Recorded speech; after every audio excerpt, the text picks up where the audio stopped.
guys, it's Saturday night, and I hope everybody's been having a really good, positive day today. The old weather's been coming in all day today. It's been getting a bit rainy out there, and we've got some heavy winds, and they're talking tornadoes later on. But hey, no worries, right? You just gotta breathe, Can't do anything about any of it. You just gotta prepare and breathe. Slow that breath down, slow that mind, guys. Keeps you calmer. You just gotta do it. This podcast today is going to be dedicated to a really good friend of mine. It's his birthday today. Big shout out to Eric. Happy birthday, matey. Hope you're having a good one, mate. Hope everything's going sweet as. We kind of texted a little bit today, but matey, just wanted to put this one out there for you, mate. It's all about those solid people. Those ones that you can stand by and just, you know they're there.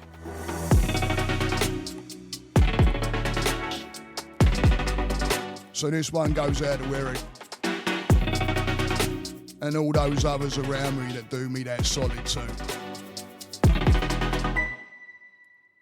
Anyway, let me just tell you a little bit about Eric first, before we get into the subject, because it kind of, I've got a few people like this in my life. I'm dedicating this one to Eric because it's his birthday, but I've got a number of different people like this in my life. Known different amount of years, some short amounts of time, some many years. And Eric's one of those that I've known many years. And it all started when we moved into our first house, my wife and I. It was our first ever house.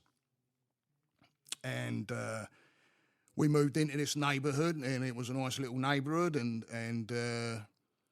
Eric and Jenny happened to move next door. And Jenny, another solid, absolute blinder, great friend, and I kind of, because I had bad anxiety back then, guys, and it was a bit OTT, a bit tits up, and so it was just I didn't want to say anything. I'd see him now and again. I didn't want to say anything on the back until this one night I just nodded.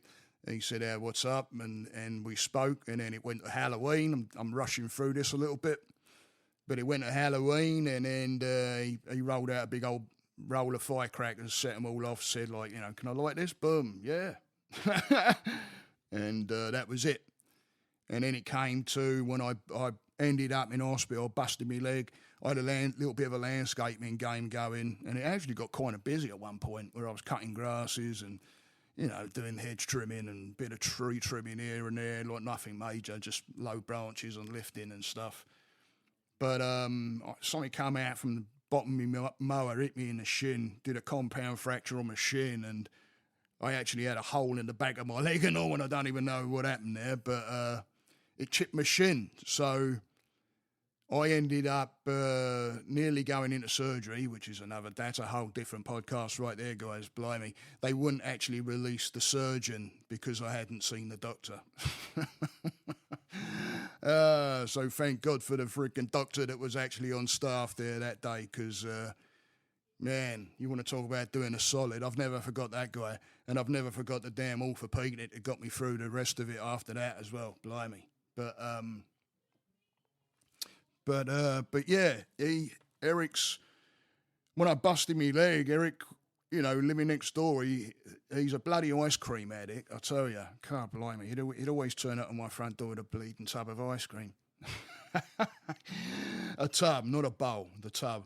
And he turns up this one day, here I am, got my leg up, can't do my job. And it was my business. And he turns up and says, what do I have to do? And I'm like, what are you talking about, mate? And he goes, what do I have to do with your business? And he actually took my bloody business over, as well as his own job, day job. And he takes my business over and pretty much digs me completely out the shit. unbelievable. And I was getting busy back then too. I was busier back then, and I knew then that this was going places as far as a friendship. And when it came to that point where I took a bit of a major dive with my anxiety. I wasn't seeing anybody for it. I wasn't talking to anybody about it. I kept brushing it under the rug. It's nothing. But while I'm, absolutely trembling inside, I didn't know anything about the journey. Nothing. Not back then. And I had a bit of I had a real low spot in life. And didn't really know anybody but Eric to tell really, and because I knew that when I say that, it's there's those people that you just think of, when my youngest daughter, they said she was going to be trisomy 18. And which is, if you look that up, guys, it's not good at all. And the first person I thought of was get over to Eric, and again he sat there and he was right there. And it's those people, and I tell you guys, grab yourself one of those people, sit them down like I did. I had him over one afternoon, and just laid everything out. I went through every kind of emotion you can think of, guys, let me tell you. And it was a matter of letting this guy know that I know is an absolute brother standing there, what's going on in my head when I go into certain places. And this, like I say, this was not even really at the beginning of my journey. I didn't know what the heck was going on at this point.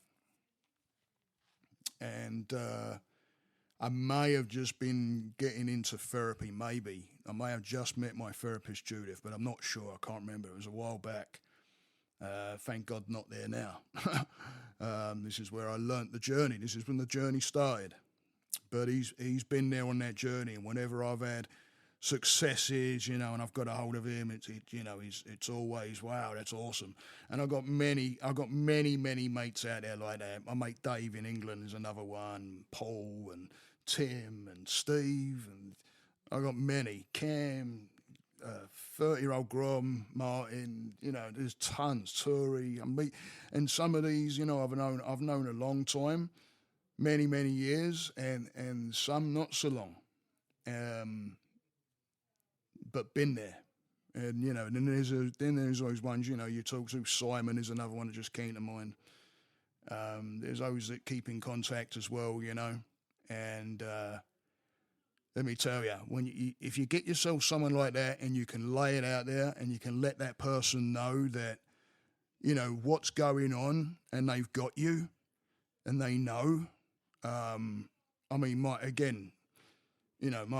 mate Eric again, he's sat on the edge of the chair, like holding my head while I've got tears rolling down my face, not understanding what's going on.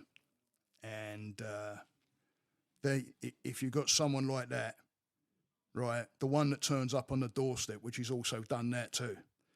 When my wife has been, I don't want to talk to anybody or anything like that, and my wife, but this is, again, a few years ago now, guys, but my wife texted, Eric, and all of a sudden he's on the doorstep, answer the door, and I'm like, what the heck are you doing here? He's coming, and he takes me to work with him. It's things like that, guys. I've had absolutely blinding laughs with this guy too. I met a lot of amazing people through this guy. But if you get yourself one of those guys, get yourself where you can tell some people. And I know that I can pick the phone up and I've just thought of another one, Snoop. He's another one, another solid. And these are people that you can just, you can bloody get a hold of them. And they know that if you're getting a hold of them, it's for a reason. I always used to, there's always a connect with all of my mates to where, yeah, we'll banter, we'll go back and forth, we'll pull each other apart, take the piss. You know, that's just part. That's part of being a good mate, believe it or not.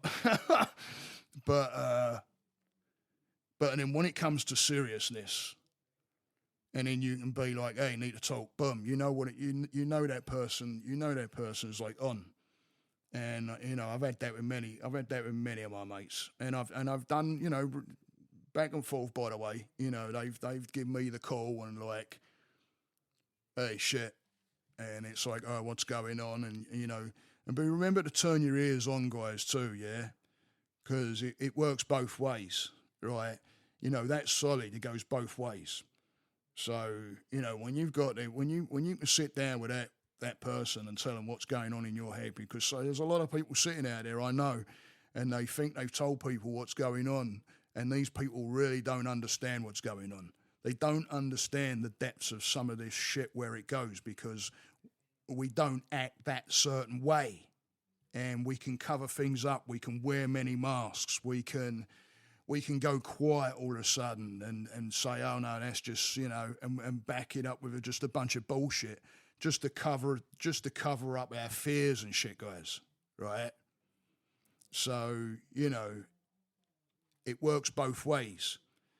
So you want that person to be able to tell that person everything. And let me tell you, they'll probably come back to you with some shit that they've got going on, and then you become that sounding board for each other. And when you can be that sounding board for each other, now you've got someone that you can turn to, guys.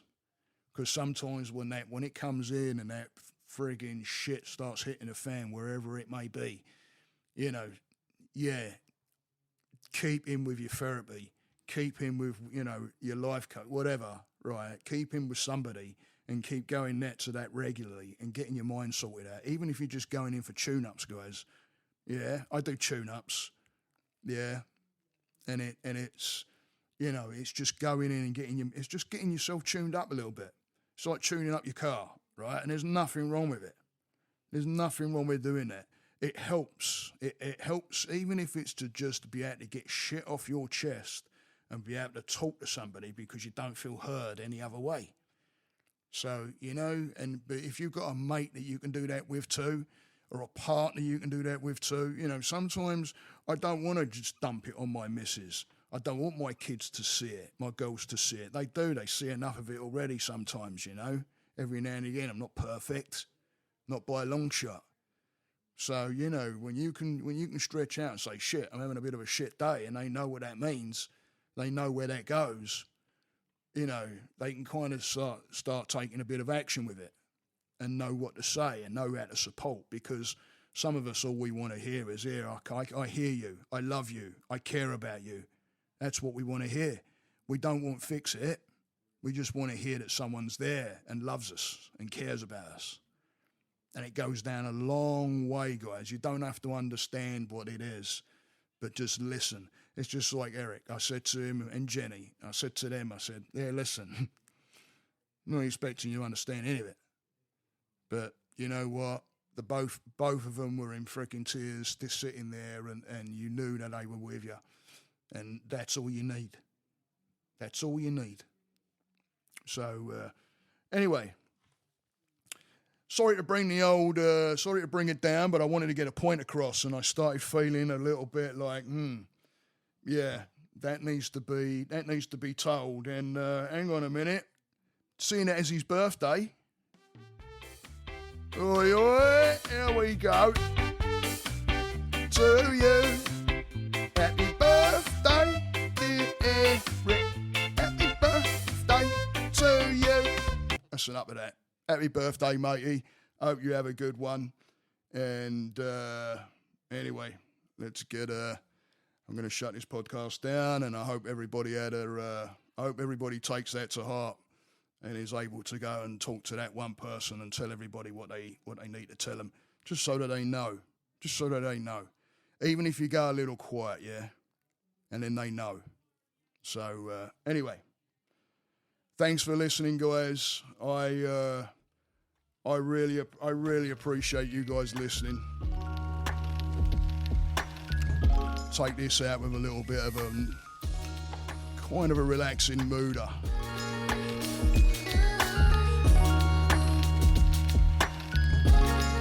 Not forgetting a guy out there called Uncle Billy who's in our group.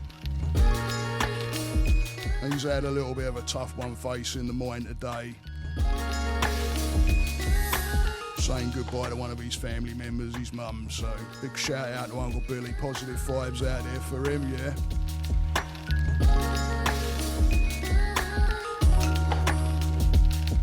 Much love, guys. See you in the next one.